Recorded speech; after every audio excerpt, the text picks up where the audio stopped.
My journey didn't start quite as I had hoped on Thursday. And Friday, I was supposed to attend a conference in Minneapolis, but there was not the usual warmth that I was used to during my previous absences. Martha, my wife, took half a day off so that I would leave with pleasant memories that would accompany me all this time. But this time, her farewell was limited to a simple farewell kiss, after which she went to work. Let me introduce myself. My name is Ava Bajar, although I'm often abbreviated as Evan.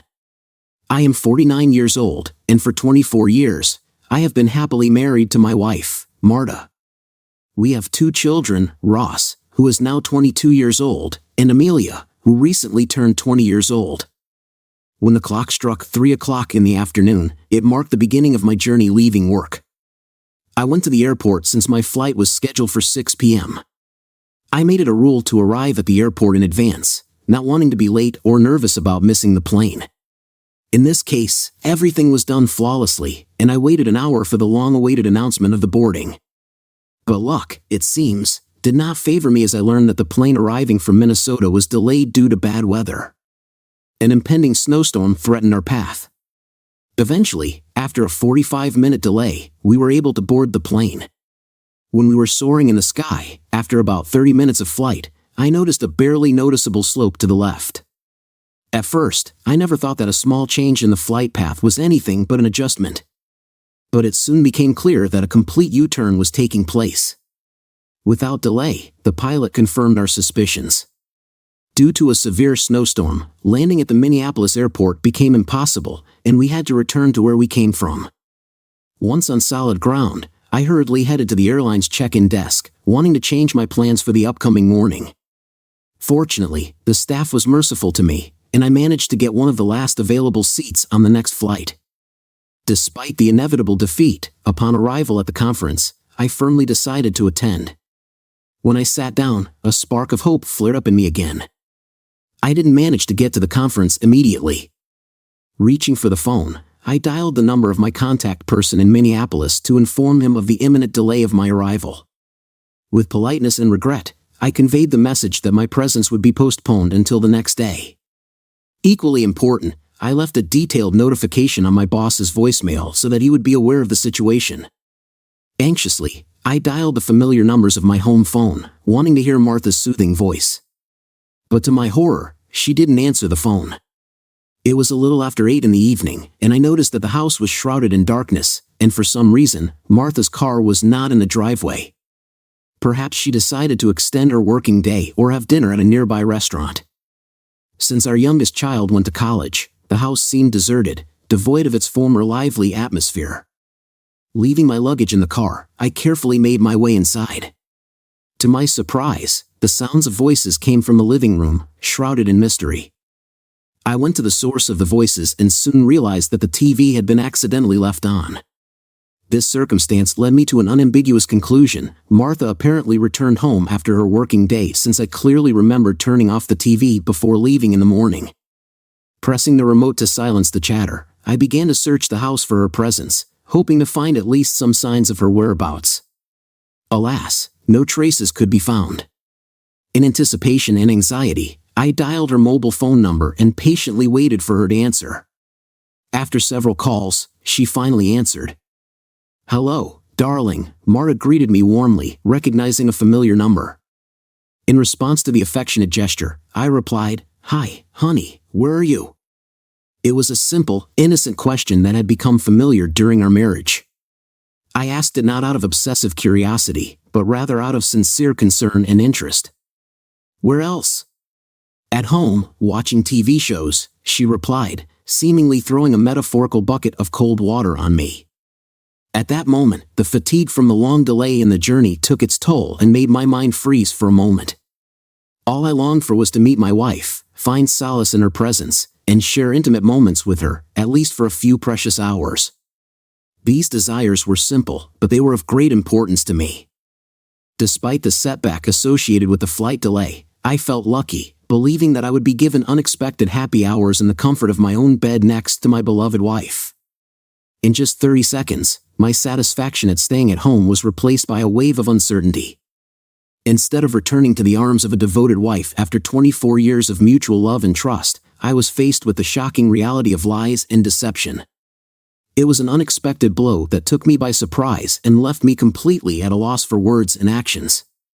Did she really just cheat on me? Why did she decide to do this? It seemed that there was no logical motive behind her lies. Whether she was at work, in the company of friends, or in a restaurant, my silence must have been prolonged because Martha's worried voice broke through it. "Darling, are you still here?" Waking up from my reverie, I stuttered, yeah, sorry. We've landed in O'Hare, and I have to go." With a heavy heart, I abruptly ended the conversation by hanging up the phone. Almost immediately, the phone rang again, but this time, I decided to ignore it and turned it off completely. I needed solitude, or respite, to sort out the confusion of thoughts rushing through my head. Sitting on the sofa surrounded by silence and emptiness, I felt a terrible feeling of numbness envelop me. I was haunted by the question, why did Marta decide to deceive me? Perhaps, I reasoned, there was a plausible explanation behind this lie. Maybe she's preparing a surprise for me. Reflecting on our history, I remembered how 4 years ago, I myself organized a series of deceptions. It was in honor of our 20th wedding anniversary, for which I secretly organized a 2-week cruise. To carry out this surprise, I engaged her boss and parents, and for a whole month, I created a whole web of false information, managing a complex tapestry of untruth with fine precision. The memories of this lie culminated on the day we went to Miami for the weekend, and it was only at the pier that I discovered the surprise, a couple of cruise tickets. Yet, despite all my efforts, I could hardly name at least one upcoming anniversary in the coming months. The closest events were my birthday and the 25th anniversary of our wedding, which was still 10 months away. In the midst of this confusion, one persistent thought crept into my head, which required attention, but I resolutely rejected it. It was a thought that I categorically refused to accept, not us. Others may find themselves in such situations, but not us. It's just unthinkable, and that, I told myself, was it. Realizing that my daughter, Amelia, might be aware of all the surprises and plans of Marta, I quickly turned on the phone and dialed her number from memory. "Hi, Daddy, how are you?" The voice of my beloved daughter came on the phone. "Hi, baby, how are you?" I asked with genuine curiosity. Amelia replied, "Nothing special, Daddy. I've just finished doing my homework, and I'm watching TV right now." Feeling the importance of the situation, I cautiously asked, "Did you talk to your mom recently, and she didn't tell you anything?" Amelia replied, "No, we had the usual weekly phone conversation on Sunday." With a glimmer of hope, I asked Amelia a question, desperately trying to find from her at least some information about the surprise that Marta could have prepared for me. "Do you happen to know anything about the surprise she's preparing? Don't tell me what it is. Just let me know if your mom is planning something," I asked, my voice full of anticipation. Amelia's answer shattered my expectations. "No, Daddy, nothing." "Why do you ask? What is it?" she asked, not realizing that I was so worried. Coming up with a weak explanation, I said, "Well, she's been acting pretty weird lately, and I wondered if she was hiding some nice surprise, maybe for my 50th birthday. Amelia quickly dismissed the thought, saying, "No, not yet, Dad. Didn't we celebrate your birthday last month?" Having failed, I accepted the truth and wished my daughter good night. "Good night, Daddy," she replied, dejected. I realized that there would be no surprise which I had hoped for. The question remained open, why would Marta deceive me? Possible explanations began to emerge in my head. Perhaps this is due to the upcoming promotion. That's probably how it is, I concluded, although I couldn't understand why she would lie. I considered the possibility that she was still diligently striving for this elusive promotion. Lately, she has had to stay late more than once because of her unwavering dedication to work. And yet, deep down, Martha knew that no promotion would outweigh the value of the time lost together.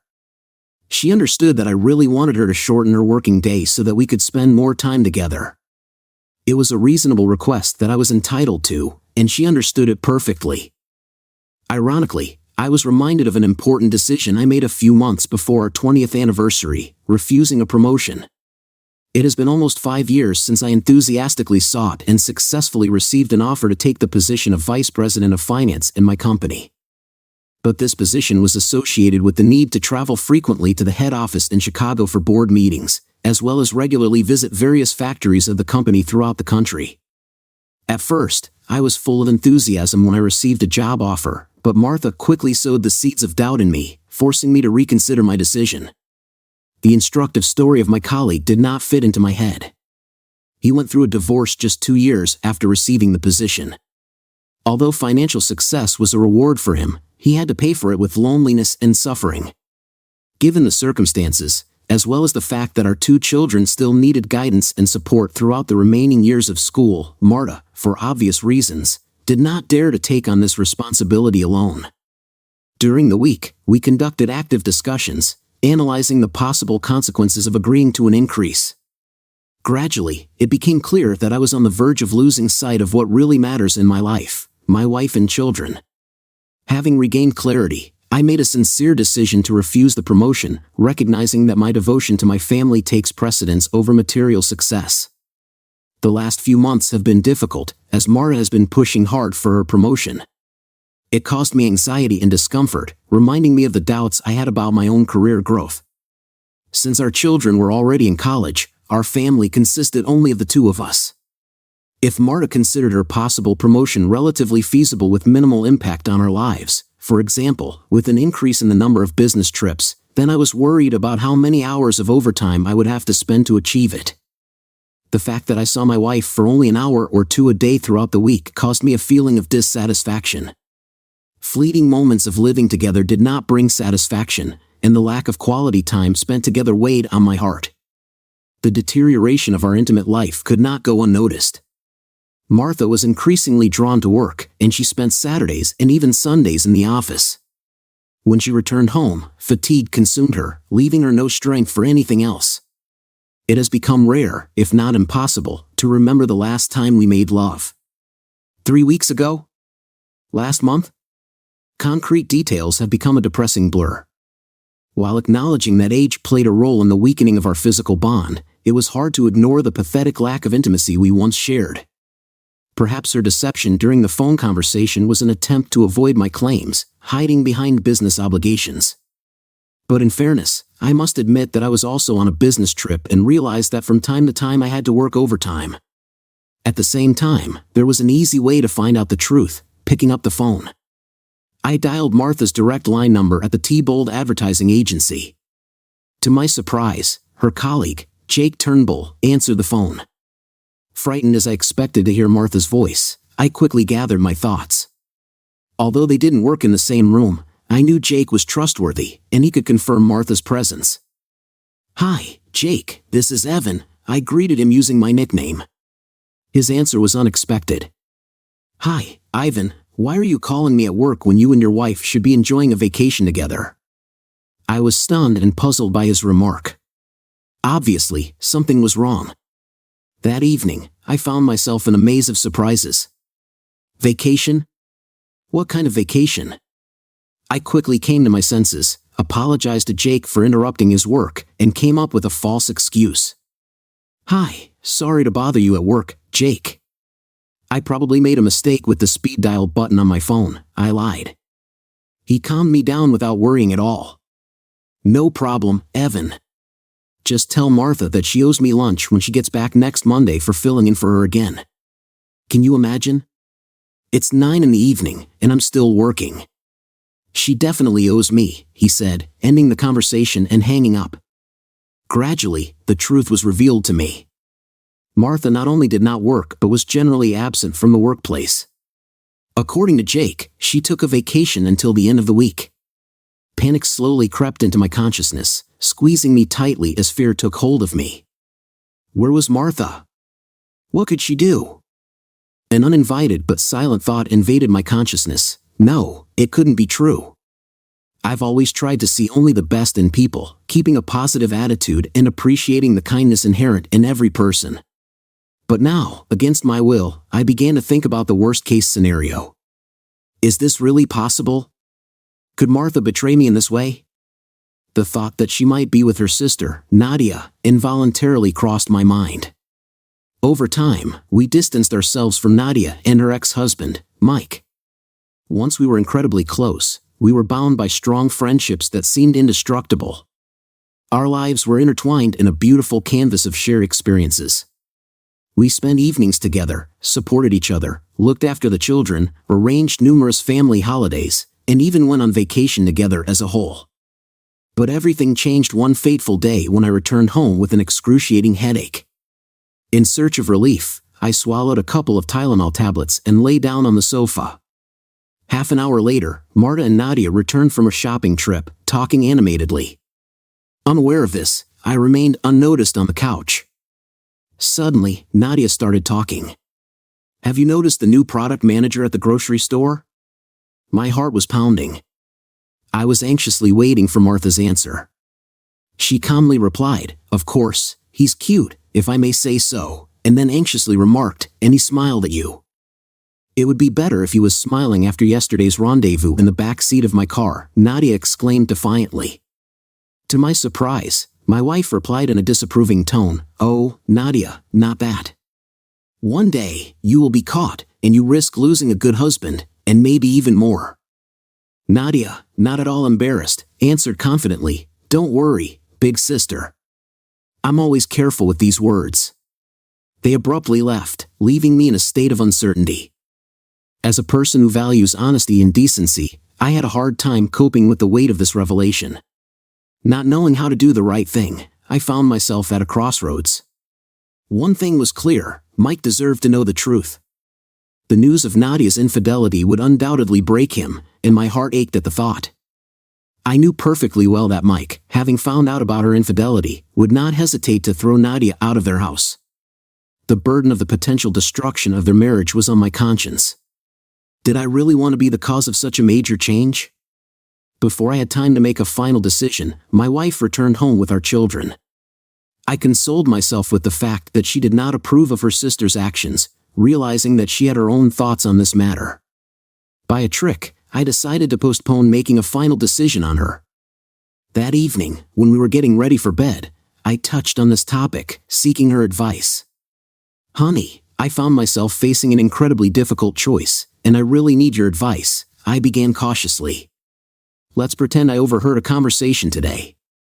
When I explained the situation to Martha, informing her about the discovery of the fact of infidelity in our environment, her expression betrayed the initial uncertainty. "What should I do?" I asked seriously. "Expose the cheater? Should I feel anger towards him?" Martha thought for a moment, carefully considering the various circumstances that could accompany such a situation. "Well," she began slowly, "it may depend on the specific circumstances. Maybe this is a one-time mistake, or maybe a mistake made under the influence of alcohol. There are many factors that need to be taken into account." Feeling the need for further clarification, I suggested some alternative scenarios for the convenience of discussion. Let's say, for example, that this is our friend Mike. Imagine that he picked up a woman in a bar, and this behavior is not unique, he has cheated before. Should we turn a blind eye to this and ignore it? I asked, wanting to know her opinion. The gravity of the situation hung in the air while I considered possible options for action. From a sudden realization, Martha sat up abruptly in bed, clutching the phone tightly. "Bastard," she growled angrily. It was obvious that she felt it necessary to take immediate action and tell Nadia about the betrayal. Instinctively, I carefully picked up her phone and said, "Let me figure it out for myself, honey. This is my responsibility." Doubts arose in Martha's mind about the correctness of our decision. "Are you sure this is right? What if?" she asked without hesitation. I confidently replied, "Yes, I am sure. I hope Nadia throws this bastard out of the house." Martha looked at me, determination flashing in her eyes. "And we won't let him live with us," she confirmed. "Agreed. He can find another place for himself." "I don't want to shelter a cheater in our house," Martha said firmly. Fortunately, luck was on my side. Mike picked up the phone. "Hi, this is your beloved son-in-law," I began with a heavy sigh. Mike replied with a light sense of humor, "You're my only son-in-law, so I think by default you're my favorite." What's so important that you're calling so late? Taking a deep breath, I cautiously continued, I overheard a conversation today, and I have some truly terrible news for you. This is the news that will destroy your world, I warned him. Unfortunately, your other half is not quite right. To be honest, your spouse is cheating on you. It happened just yesterday. There was silence on the phone while Mike pondered this terrible statement. When he finally spoke, his voice was barely audible. Disbelief sounded in his words. I can't believe it, he managed to say. Doubt flashed in his tone. Are you sure it's about my Nadia? Confirming his worst fears, I replied, yes, I heard it directly from her mouth. To call it a confession would be an exaggeration, rather, it was a boast, devoid of any hint of remorse. Expressing my regret, I told him, I am very sorry that I became the bearer of such terrible news. I believe that you will handle this in your own way, but remember, do not hesitate to contact us if you need support or someone to talk to. We will help you and the children, Jamaica assured me. But before I could utter a word, he hung up the phone. Martha looked at me sadly, with tears in her eyes. I'm so proud of you, honey, she whispered, her voice filled with both sadness and admiration. Overwhelmed with emotion, she asked, hug me, please. I feel so lost and scared. Hugging her, I gently rocked her back and forth, giving comfort in the face of uncertainty. After a moment of calming down, I asked a question that had not left my head. Do you think maybe they should see a therapist? I asked, interested in their possible further actions. Martha felt tired and muttered sleepily, I don't think it will change anything. Who was changed once always changes. Realizing the grim truth in her words, I quietly whispered, you're right.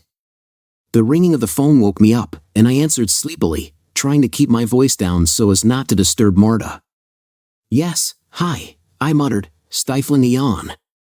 A wave of anger swept across the line as Nadia's furious voice lashed out at me, demanding answers. You bastard. What did you say to Mike? She snarled. I answered calmly, I told him the truth, Nadia. Only the truth. I glanced at Martha, who was already fully awake and looking at me with a mixture of concern and determination. Gathering my thoughts, I continued, Martha and I discussed it tonight and came to the conclusion that it's better to be honest, no matter how difficult it is. There was venom in Nadia's voice. I can't believe that my own sister can betray me. In response, I firmly said, well, sometimes the truth comes out even from unexpected sources. She was on the verge of telling him herself, but I took her phone away from her. We both agreed that cheaters should be held accountable for the consequences, whatever they may be. Nadia's tears began to flow uncontrollably, and she confessed through sobs, Mike kicked me out of the house. Unwavering in my position, I replied, if you were kicked out of the house, then this is a well-deserved punishment. Nadia begged desperately, but what should I do? Where should I go? Can I come to you? With regret but with firm determination, I replied, no way, Martha and I have discussed this too, and we don't have the slightest chance of granting asylum to a traitor. You have to get out of this situation yourself. I can't believe my sister would say that she loves me, Nadia exclaimed. Clearly not believing her ears, she sought advice. I turned to Martha with a question, Martha, what are we going to say to a cheater who asks to visit us after she was kicked out? With a sly smile on her lips, Martha leaned over the phone speaker. There was a hint of satisfaction in her voice as she defiantly stated, I don't want to see a cheater in my house. Get lost. I quickly put the phone back to my ear, deciding to speak on behalf of both of us. Consider this a message from both of us, I began firmly, making it clear that I would say these words only once. You are no longer a part of our life. Stay away from us. Don't come and don't call, I said firmly and abruptly interrupted the conversation. Martha snuggled closer to me, and we sought solace in each other's arms. I'm proud of you, honey, Martha whispered, expressing her admiration for how I handled the situation. In the end, fatigue overcame us, and we fell asleep peacefully. But the morning brought the inevitable storm. As the old Scandinavian saying goes, got into the fan. Fortunately, our children were still peacefully napping. Martha's father called early in the morning, and Martha answered hesitantly. There was anger in his voice, he was shouting at his daughter. A wave of anxiety washed over Martha, and her once bright smile faded, replaced by the power of anxiety. Tears were streaming down Martha's face as she finished the phone call. "What have you done?" "What is it?" she asked, her voice full of anguish. Sensing her confusion, I gently intervened. "No, my love, it's not me alone. It was our common decision. We discussed the possibility of seeking advice and breaking off the relationship with the deceiver, which you suggested, and I wholeheartedly agreed." Martha seemed stunned. "But you said Mike cheated on Nadia." Calming down, I explained. As an argument, I mentioned a hypothetical scenario when Mike picked up a woman in a bar. I did not claim that he really cheated on Nadia. After reflecting on the situation, I asked a thought-provoking question. In any case, how does Mike's potential betrayal differ from Nadia's infidelity?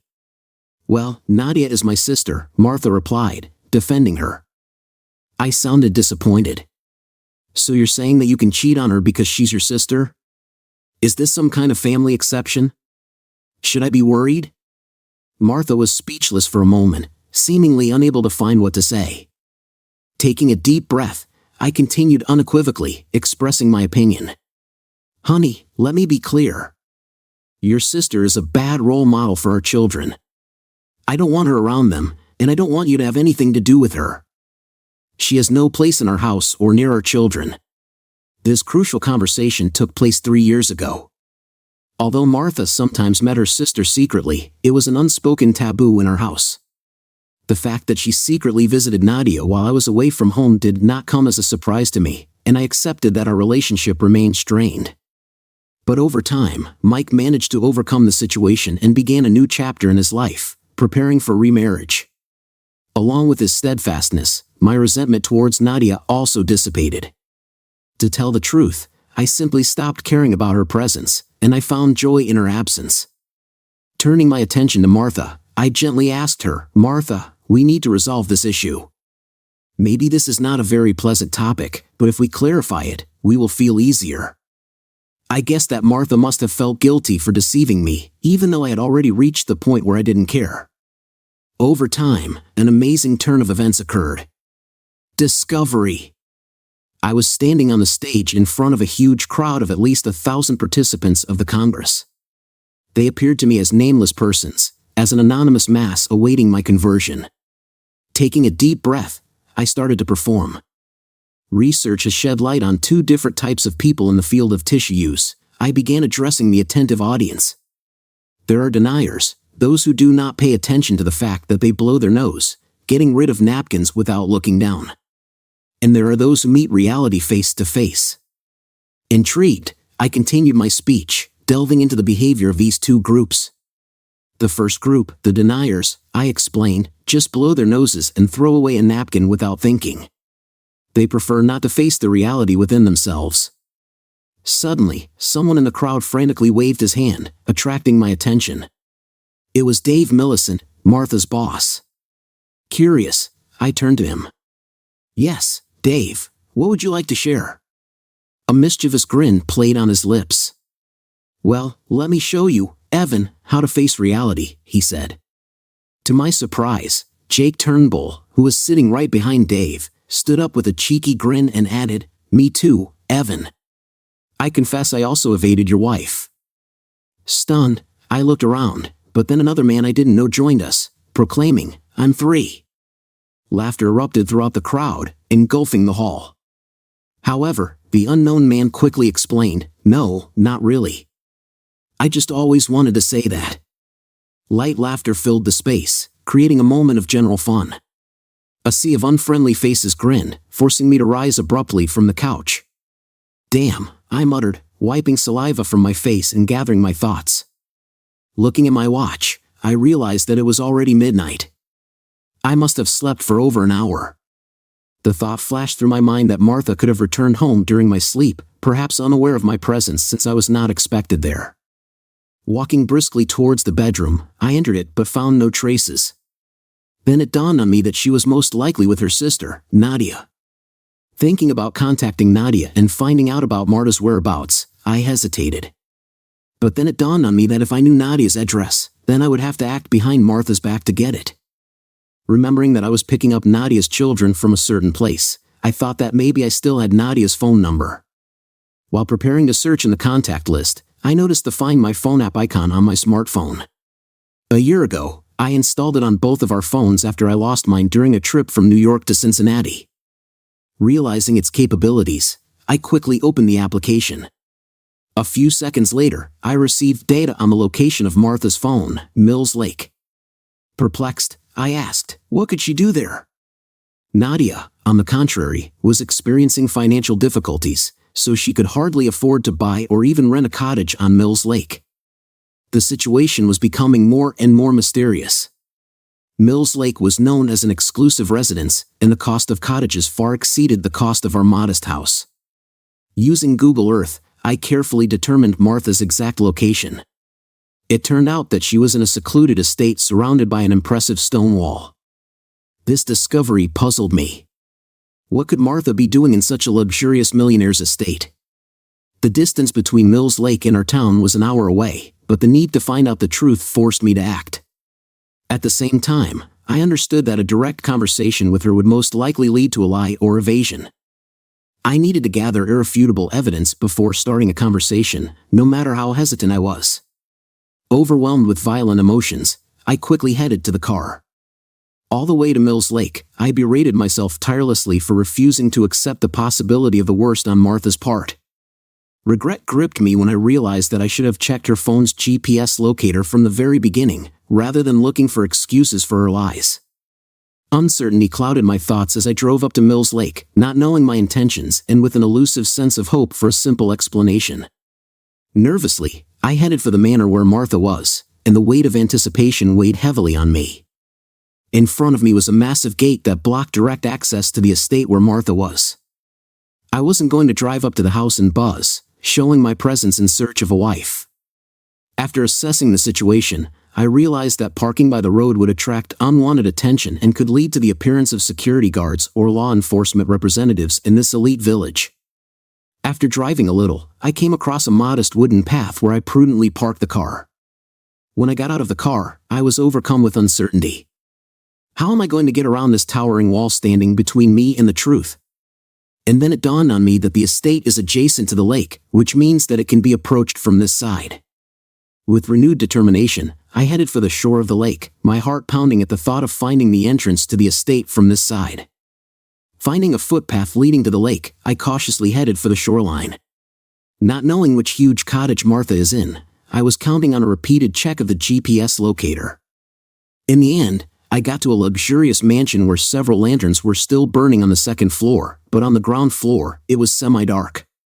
Only one curtain remained open, and warm light poured out of it. In search of a vantage point, I came across a sturdy tree and climbed high enough to look inside. My gaze fell on a man in a white terry cloth robe, but I hardly recognized him. The man, who looked older than me, quickly disappeared from sight. A moment later, a woman appeared, instantly confirming my suspicions. It was Nadia.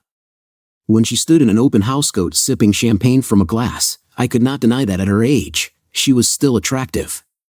The fragments began to form into a single whole, and I realized that Martha was really with her sister. This discovery did not surprise me.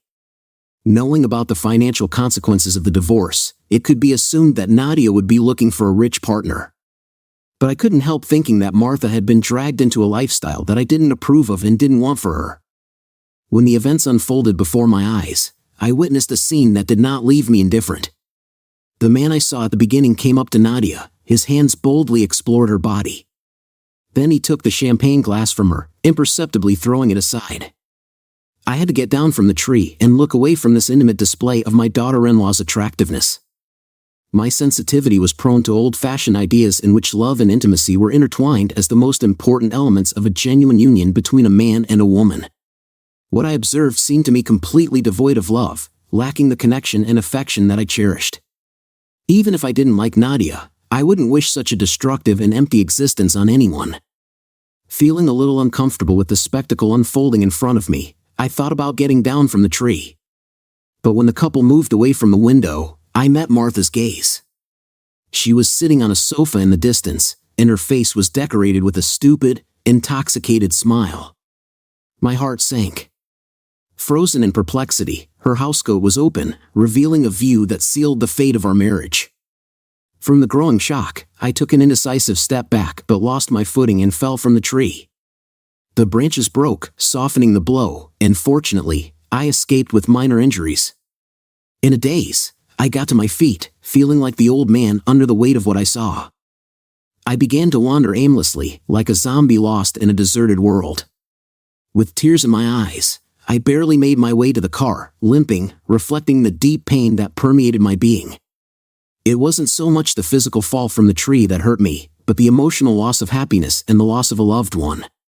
In those agonizing minutes, the thought flashed through my head to break into the cottage, break down the door, and let out everything that was going on inside. But the sad reality of several years spent in prison for trespassing and assault quickly extinguished this desire. At night, alone with my thoughts, a whirlwind of emotions raged in me. Denial could no longer protect me. I was faced with the unforgiving truth. Against the background of an overwhelming sense of the severity of the loss, I was overcome by deep sadness accompanied by boiling anger. But I understood how dangerous it was to let this anger consume me, knowing that it could only further ruin my own life. Deep down, I knew that no matter how angry I was, I would never stoop to physically harm Martha. As events unfolded, I considered the possible options.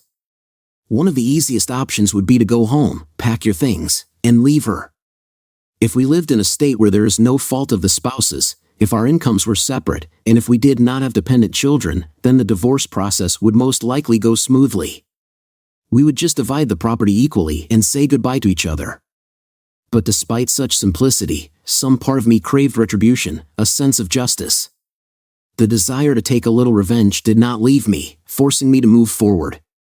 An audacious idea took hold of my thoughts, and without hesitation, I decided to take advantage of the moment and see how everything would turn out. Gripping the phone tightly, I dialed Martha's number, expecting that she would not answer and I would be switched to her voicemail. I was hoping she'd check her voicemail right away, just in case. "Hi honey," I began, projecting my voice onto the answering machine recording. "You didn't pick up your home phone, so I'm calling you on your mobile. I wanted to warn you not to panic when you hear the sound of my keys in the door in a few minutes." Amid the chaos of a blizzard distracting our flight and the uncertainty of the arrival time, I prepared a message for Martha. "It was a crazy evening," I began, listing the difficulties we faced. "Our plane was diverted to Chicago, but now we are finally being sent home. They don't know exactly when we'll land, but I should be home in about 30 minutes. See you soon." Knowing that Martha was to receive notification of a new voice message, curiosity and anxiety undoubtedly gnawed at her until late at night. It was unusual to leave a message at such a time, which only intensified the intrigue. I imagined her reaching for the phone, going to her mailbox in anticipation, hoping for luck. I silently prayed that Martha would be drunk enough and not pay attention to the fact that I could not use my mobile phone on the plane. Panic was growing inside her. She realized that she could soon get caught in her insidious web. In a rage, she was probably thinking about how to get ahead of me as soon as possible and return home hastily dressing and answering questions from her sister and lover. My thoughts were suddenly interrupted by my own phone, bringing me out of my reverie. Without thinking about the consequences, I hurried to answer, instinctively realizing that she might be trying to determine the time of my arrival. "Hi honey," I began with fatigue in my voice. "I'm sorry if I woke you up." "It's all right," she replied, trying to keep her tone even. "I'm on my way home. I'll be there in about an hour, give or take a few minutes." Martha confirmed my answer with a simple okay and then abruptly ended the conversation. Soon, I saw her car drive out of the gates of the estate and rush down the highway. My heart stopped when I saw her driving recklessly, almost sliding into a ditch. It became clear that she was in a much stronger alcoholic intoxication than it seemed to me at first. My anger and frustration intensified in March, but I quickly realized that her actions could lead to serious consequences, not only for herself but also for innocent strangers on the road. No matter how upset I was, I couldn't accept the thought that her life as the mother of my children was in danger. Having decided to ensure her safety, I decided to follow her, ready to intervene if necessary. Despite the resentment arising in me, thinking quickly, I dialed 911, and my voice sounded demanding when I told the operator, "I want to report a drunk driver." The car almost collided with my car and then picked up speed and began to wobble recklessly, I explained. "He just pulled onto the south side of the highway at Mills Lake. It's a dark blue Ford Taurus, and I managed to memorize the last 4 digits of the license plate. Someone has to stop this car before its driver does any harm." The operator thanked me for my help and assured me that a patrol car would be sent to detain an intoxicated driver. Keeping a safe distance, I continued to follow Martha, carefully navigating the traffic flow. 2 exits later, I saw that a patrol car was approaching her location from afar. I noticed a patrol car parked on the bridge facing the motorway. As soon as Martha's car came into view, the patrol car sped up sharply, flashing lights signaling her to stop. I drove past them, experiencing a mixture of emotions, relief mixed with a deep sense of sadness. 45 minutes later, I returned home. The weight of the events of that evening weighed on me. It seemed almost ironic, but at the same time an undeniable tragedy. In one night, the life of a man I deeply loved could be reduced to a simple consequence. A dark realization settled in me, making me think that Martha's actions could have led to her death in a car accident, and the subsequent grief and suffering of my children. I took a pause for reflection, to give vent to my fears, realizing the fragility and the jewel of life. My love for Martha was no longer taken into account in the decision I made. It wasn't that I stopped loving her, but that I could no longer imagine a future together. Taking drastic measures, I turned off the home phone call and turned off my mobile. I needed some privacy to sort out my thoughts. Reflecting on the hours spent searching for an explanation for Martha's deception, I realized that the most obvious explanation had been staring me in the face all this time. Disappointed with myself, I opened a bottle of wine and thought about the way ahead. For many years, I believed that my love for Martha would age like a good wine and eventually reach its peak. Now faced with the reality that our relationship has soured, I am confronted with the difficult question of what to do next. As the wine flowed and the night went on, I searched for clarity and direction among the mixed emotions that consumed me. The love that once flowed between us now seemed to have turned into bitter vinegar, leaving me in excruciating pain. The scale of her betrayal struck me to the core, but I was tormented not only by the betrayal itself but also by the realization that our love was lost. This love has defined me for the past 26 years, 24 of which I have lived as husband and wife. Without her, I felt adrift, like a lost soul devoid of purpose and self-awareness. Can I survive without this love? The pain grew stronger and stronger, forcing me to think about finding an end to suffering, perhaps to find solace in the depths under the edge of the bridge. I never thought that I would have to live without Martha. The prospect of starting life anew seemed insurmountable to me, and the path was full of uncertainty. How can you plan your life without a person who has become everything to you? From such a frightening reality, I was at a loss, not knowing where to start. The idea of making decisions without consulting Martha now seemed unthinkable. The simple truth was that family has always been at the center of my life. I carefully weighed my every choice, taking into account the well-being and happiness of my wife and children. Even our social life revolved around the needs of our family, so I hardly communicated with colleagues and other people. Although I attended mandatory work events such as the annual Christmas party, my priority was always to get home quickly. The number of times when I went beyond these obligations can be counted on the fingers of one hand. Over the past 10 years, I have recalled the times when we met with colleagues, but now that the kids are gone, it's just Marta and me. And now I found myself alone, immersed in my sadness. I had no one to love, no one to lean on. For the first time in my entire existence, loneliness has become my unwanted companion. Why did she choose this step? Why would she cheat if a simple divorce would be more painful but at the same time more careful in relation to those years and joyful moments that we lived together? When exactly did she stop loving me? Did she tolerate our relationship only until our children grew up and moved away? When did her care and attention disappear? When our children went on their own journey, I saw it as an opportunity to invest more in Martha and our relationship, but I didn't know that she saw it as the end of our common path. I witnessed how a stranger was constantly with me. This indicated that they were comfortable with each other, or perhaps how easily deception penetrated into our lives. Martha and her lover leaving me in isolation without love made it clear to me that we are no longer a couple. In the midst of despair, my pain became a link with life for me. It served as a painful reminder of what I had lost, of the best moments we shared, and most importantly, of the presence of our children. In that moment of darkness, my children became my saviors, illuminating me with the light of hope. My self-esteem dropped so much that I didn't have the strength to pull myself out of the abyss of despair. My children came to help me. Just thinking about them gave me a faint glimmer of self-preservation. Soon Ross and Amelia were to go on an independent voyage, to get their own families. In order to protect myself from the impending wave of grief, I realized that I had to distance myself from all this. It wasn't an easy task, but it was filled with pain. I understand that I will always keep the memory of Martha, of how I loved her, and at the same time, I will always remember her with another man. I needed to get out of this situation. Throughout my life, I have always been satisfied with modest expectations. Although my parents were not well off, I was lucky enough to grow up in a family where deep affection reigned. The material values that now surrounded me seemed insignificant in comparison with them. After reflecting on everything that belonged to me, I realized that clothes, a car, and a laptop are the only things worth taking with me. The more I thought about it, the clearer the way out of the predicament became. I decided to pack my things and disappear without a trace. I no longer wanted to look at the woman who was once the center of my universe. Just looking at her would only serve as a painful reminder of what I've lost and what's constantly hurting inside of me. With renewed determination, I rose from my seat, ready to act with a sense of urgency. I hurriedly collected several bags and started packing clothes. Surprisingly, everything about everything took only 30 minutes. Soon, I was loading things into the car.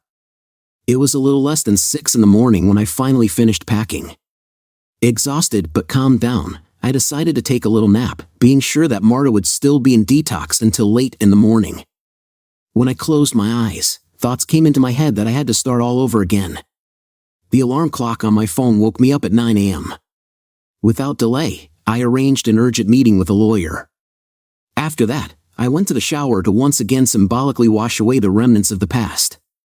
With a heavy heart, I took off my wedding ring and solemnly placed it on the table next to the phone. This last act marked the beginning of my journey to a new chapter in my life, in which I sought personal liberation and happiness. I made the difficult decision to vent my disappointment in a letter addressed to Martha. Although we had reached the point where conversation seemed useless, I needed to vent my emotions. Martha, I am sad to admit that now I see you following in your sister's footsteps on the path of reckless promiscuity and loneliness that often accompanies her. Perhaps this is a hereditary trait, a sad inheritance. By the time you read this, I will have completely cut myself out of your life so that I will never cross paths with you again. The magnitude of your betrayal made me shudder with pain that I could not even imagine. The intensity of my pain is immeasurable. Despite all this, I am grateful for the 24 years of happiness that we once lived together and for the 2 beautiful children that you gave me. Trying to be fair and honest, I will be brief in this farewell. May you return to the arms of your beloved as soon as possible, leaving behind our ruined family. I am very hungry for justice, which you could not provide for me when you embarked on your dissolute adventures. Did you get a decent revenge for your actions? The man you were with, judging by the grandeur of the mansion, was very rich. I have no desire to see or talk to you anymore. We have nothing more to discuss. All the necessary procedures will be handled by our lawyers, and I ask you to sign the divorce papers without delay. As for the reason for our separation, it doesn't matter at all. By 10 in the morning, I was in the bank. I responsibly approached the repayment of our common credit card debt and promptly canceled the accounts. Having promptly taken measures, I visited the bank and asked to issue a cash receipt for the entire amount of our savings and securities. In addition, I made sure that there were enough funds left in the checking account to pay the mortgage and utility bills for the next 2 months. Taking another step towards independence, I deleted my name from the joint account. Leaving the bank, I was carrying a solid check in the amount of about $250,000. Before noon, I arrived at work, surprising my boss who expected me to be in Minnesota. When I told him the news of my immediate dismissal and relocation, his surprise increased. Our relationship has a unique meaning that goes beyond the typical employer-employee relationship. My boss holds his current position because I refused a promotion, and at first, he was not happy and owed me. But when he went through a divorce 2 years ago, I told him that this was the reason for my decision to refuse the promotion. Since then, our relationship has evolved from a traditional boss-employee relationship into a relationship of equal partnership. Listen carefully, he began. I understand your desire to resign, and I am ready to accept it. But instead of firing you through the HR department and writing a check for 401k, I offer an alternative solution. Instead, I have an interesting opportunity for you in our newly created optical division in Texas, he suggested. Although the salary may be lower than in your current position, I have heard that there are affordable housing options there that will allow you to provide yourself with decent housing at a great price. We sealed our agreement with a handshake, and he agreed to spread the word that I had voluntarily quit my job. The next step was to visit my lawyer and explain to him my decision to separate from Marta. Simply and clearly, I instructed him to hand her the divorce papers and issue a power of attorney allowing her to sell the house, which represents 50% of our total fortune. In response, my lawyer tried to convince me that the possibility of getting a consultation could be considered as an alternative scenario. Considering that he was also a close family friend, my lawyer quickly realized what changes were waiting for me. When midnight comes, I'll be in another city, in another state, and without a wife. In the afternoon, I set out, feeling an irresistible fatigue which prompted me to seek a respite. About 8 o'clock in the evening, I came across a fairly old motel. Naturally, you can't expect much from an institution with a price of $60 per night, but all I needed was a place where I could rest from fatigue. I dialed Ross's phone number using a disposable device I had bought earlier for exactly this purpose. "Hello, Ross," I greeted him when connecting. There was curiosity in his voice. "What is this number, Dad?" "Please keep this number," I replied. "This is my new phone number. By the way, is there any news from your mom?" Ross replied, "No." Taking a deep breath, I decided to be honest with my son. "I found out yesterday that your mom was unfaithful," I said. "Oh, Dad, not her," Ross lamented. Worried, he asked, "And what are you going to do about it?" With firm determination, I talked about what I had already done. "It's all done, Ross. I packed up my things, cleared my bank accounts, leaving her enough funds until she sells the house. I quit my job, and now I'm going south. I'm done with her," I said firmly. "I will give her the freedom to continue her business with her sister, but she will no longer be my wife. At the end of this week, she will be handed the divorce papers," I shared, and the heaviness of the conversation hung in the silence. Finally, Ross spoke, asking, "Does Amelia know?" I said, "No, not yet. It all happened so suddenly. You're the first person I tell. I'm not even sure if your mom knows that I left her. She wasn't there when I was packing my things." "I will definitely keep you informed," I reassured him. "I will call you regularly." "I love you, son," Ross reciprocated. "I love you too, Dad. Take care of yourself." After finishing the conversation, I contacted Amelia. The conversation was marked by deep sadness. My children, with pain in their hearts, learned the truth about their mother's act and how it affected our family. Seeing what a destructive influence Nadia showed on her family, my children, like me, tried to understand how their mother could cause us the same pain. I was sure that Nadia had influenced her sister to do this to us, but Amelia, always outspoken, broke the silence by asking, "How long has it been going on? How long have we stopped being enough for her?" I reassured her that the duration and the reasons no longer matter. The important thing is that I loved her, trusted her with all my heart, and she betrayed that trust. Nothing else mattered now. "Please don't worry, honey," I reassured Amelia. "I'll be fine. I'm incredibly sad right now, but I'll get better over time, especially if I can keep my distance from your mom." I added that I would tell her my new address, and she would be able to come to me as soon as her school year was over. When I made this promise, tears welled up in my eyes. I wanted Amelia to know that there would always be a place for her next to me in Tucson. The optics division was relatively small and had only 30 employees. The district manager, who looked more like his father than a stern boss, created a sense of familiarity and comfort in the team. I immediately felt like a welcome guest, which brought me some comfort in a difficult moment. A month later, I found a pleasant house for myself in a condominium. During all this time, I did not maintain any contact with Marta, relying solely on information from my lawyer and my children. Moving forward was not an easy process, filled with its own difficulties. One case turned out to be particularly difficult. My lawyer informed me that Marta is ready to challenge the divorce. She declared her unwillingness to go through with the divorce and expressed her willingness to fight to the bitter end, even if it would mean financial ruin for both of us. In response, I calmly instructed my lawyer, "Okay, forget about the divorce. I don't care anymore." I wanted to give her the opportunity to build her life after the 24 years of happiness that we once lived together. Just tell her that I have no desire to continue the relationship, and tell her that I wish her a pleasant life, I asked, restraining my disappointment. And then tell her to go to hell. Can you deliver this message? My lawyer, realizing our close connection, replied, "Of course, my friend. With pleasure. But I must warn you that you will have to pay an additional $50 for this." The conversation with the children turned out to be more difficult. One by one, I had to convince them that there was no getting away from this decision. The first obstacle arose when Amelia said to me, "Dad, Mom completely lost her head when I said that I planned to live with you this summer." I promised Amelia that I would do my best to visit her as well as her grandparents, but her reaction was so alarming that I found it necessary to move away from my phone for a few days. Martha's behavior also worsened when Ross decided to split his summer between the two of us.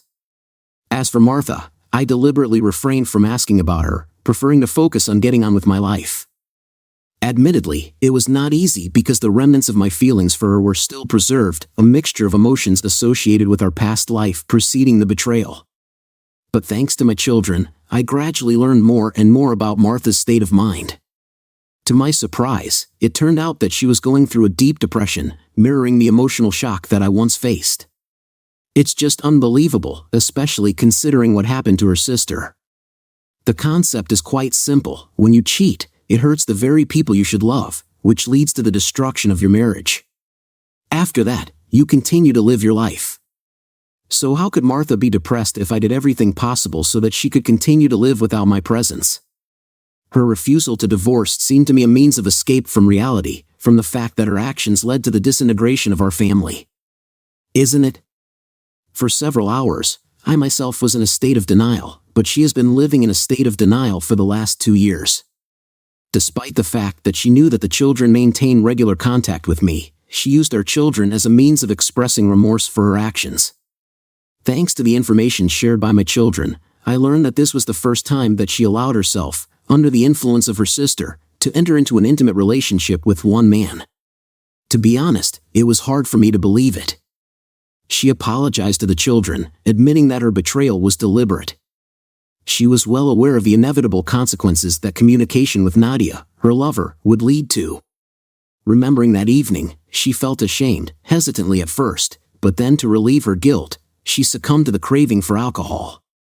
Having received a voice message about my imminent return to the house, Martha had already finished her date, believing that a long-term repentance of betrayal and a declaration of love would help her to bring me back.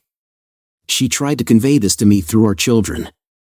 Through them, she tried to convince me that she was ready to do anything to prove her love for me. Although I understood that our children had hopes for reconciliation between us, I simply could not bring myself to agree to a conversation with Marta. The geographical distance between us was also a problem for them, as they had to make a choice between their mother and me. Marta has always been relentless in her quest to reveal my whereabouts from our children. All she knew was that I lived in one of the southern states. It's been almost 3 years since I left her, and finally, she managed to find out my whereabouts. One fateful day, leaving work, I saw her lurking near the office. I could not understand how she found out the city where I now live because I tried to keep this information in the strictest confidence. Based on what my children shared with me, Martha was sure that a personal meeting would be enough to change my mind. But I was determined to change her erroneous opinion. Quickly and unnoticed, I slipped out through the side door, my heart pounding. Picking up the phone, I dialed the right number, ready to take the necessary steps to protect my peace of mind. "Hi, Louise," I greeted, calling on the phone. "Remember when I was talking about my ex-wife? Well, she's here, and it looks like she can follow me home. I just wanted to warn you. See you soon." Realizing my plan, I purposefully walked in Martha's line of sight, deliberately luring her to follow me. As soon as I pulled out of the parking lot, Martha caught up with me. To confuse her, I drove around the city for a while, stopped at the grocery store, and then returned to my home. When I got to the house, I parked at the house. Instead of keys, the door was opened to me by Louise, a beautiful Latin American woman of 30 years old. A few moments later, the doorbell rang. Louise, carrying a 12-month-old baby on her hip, quickly went to open it. From my place in the kitchen, I watched Martha's surprise at the sight of Louise. "Hello, welcome," Louise greeted with a distinct Spanish accent. "How can I help?" Louise replied. "Hello, I'd like to talk to Evan," Martha replied. At that moment, Louise called out to me from the doorway. "Someone has come to see you." As if taken by surprise, I left the kitchen and allowed Louise to hand me the baby. "Now you take care of your daughter while I finish cooking dinner," Louise said, her voice gentle and caring. Taking the child in my arms, I turned to Martha. Well, I began, with a mixture of surprise and irony in my voice. I can't say I didn't expect it, but it's still quite a shock. I met her gaze, acknowledging the situation. "You know, Martha, I really have to thank you for what you did. If you hadn't betrayed me, I would never have moved to this part of the country. I would have lived in the cold, surrounded by concrete in the Northeast. But now I'm here, living a new life, experiencing wonderful moments with Louise and our little daughter, Tamarita." There was a tearful silence. Martha openly cried, emotions finally spilling out after so many years. All traces of sadness and anger dissipated in me. As a compassionate person, I had a fleeting desire to comfort Martha, but it quickly passed. I was firm in my goal. "So, Martha," I asked in a firm but attentive tone, "what do you want?" After almost 3 years of silence, she answered in a barely audible whisper, and I strained to catch every word. "I need to apologize," she admitted. "To tell you how deeply sorry I am for the pain I caused you. It wasn't you, it was my own stupidity. I want you to know that, no matter what, I loved you then, and I continue to love you now. You were the best husband and father a woman could wish for, and I was just a cheap." Her sincere apologies began to affect me, but I understood that it was necessary to put an end to this farce as soon as possible. "Well, it's okay," I replied, feigning joy. "As they say, all this is water under the bridge. I haven't been fixated on these memories for so long that I can sincerely say that I forgive you." Looking at Tamarita, who was glowing with happiness, sitting in my arms, I said in conclusion, "I sincerely wish you a happy life, a life filled with love like mine," I added, my voice filled with sincere feelings. Tears streamed down Martha's face. She muttered something unintelligible, hesitantly came up to me, hugged me, and hurried out of the house. I closed the door behind her, feeling relieved and sad. Louise came out of the kitchen, noticing my vulnerable state and sensing my need for comfort. She gently took Tamarita from my arms. I leaned against the closed door, giving way to tears. Moved by this sight, Louise hugged me tightly and kissed me gently on the forehead. With a determined expression on her face, she reached for the phone. "I have to inform Horatio that I will be returning home with our daughter soon," she said, her voice warm and confident. "Thank you, Louise," I whispered, sincerely grateful for her presence and unwavering support. "Be sure to tell Horatio that I'll be waiting for you at the barbecue on Saturday," I said to Louise, my voice filled with enthusiasm. "Absolutely, boss. I'll see you at the office tomorrow." The following week, my lawyer received the divorce papers duly signed by Marta. Moving forward, I realized that healing takes time and that it is necessary to find my own pace. I made connections with several female friends, entered into an intimate relationship with only one, but without any serious obligations. It seems that I am finally overcoming the pain caused to me. I became less afraid of women, stopped being so nervous and timid. Having realized this growth, I understood that perhaps it is time to give Louise the freedom of action so that she will bring me together with a kind and suitable woman. Trusting her opinion, I discovered the opportunity to meet a person who will bring true happiness into my life again. Now I'm reconsidering my decision after this unexpected meeting. Not that I'm leaving Marta because this choice remains unshakable, but that I had assumptions about the lack of common ground between us. I've always believed that we have nothing to talk about, assuming that she understands my position on infidelity and how I would act in such a situation. But listening to fragments of Martha's story during our recent communication, I doubt whether I should have come into conflict with her then, despite my dislike for this confrontation. But one thing remains indisputable: disappearing from her life was the best solution for me. This allowed me to find peace and restore myself away from the toxic environment that consumed us. I was so much in love with Martha that if I had run into her at that moment, I would most likely have succumbed to her remorse and accepted her apology. This could lead me to suffering and worries and eventually to divorce. But now that 3 years have passed since her betrayal and our separation, Martha's apology suddenly brought me a sense of completion. This allowed me to free myself from the pain that I carried inside me and gave me the opportunity to believe in love again. Over time, I might even consider revealing that I don't really have a second daughter, but I doubt that I will decide to do it. I don't owe her anything anymore, and the decision on whether to reveal or keep it to myself is up to me. I have finally freed myself from the burden of obligations to her, which allows me to move forward and start a new chapter in my life. But not for long. Yesterday, I stood at the grave of Marta with my children and numerous relatives, among whom was Nadia. I was crying bitterly like everyone else present, but I didn't see a single tear on Nadia's face. Martha, completely desperate in a drunken state, got into a violent accident. It was not possible to save her life. I thought for a long time about why Nadia knitted her sister into an intimate relationship with her lover and found only one explanation: it was revenge for the fact that Martha and I told Mike, her ex-husband, about the betrayal which destroyed their marriage. Probably only now Nadia feels relieved when her sister is lying in a coffin. And I know one thing: I will never love any woman the way I loved Martha.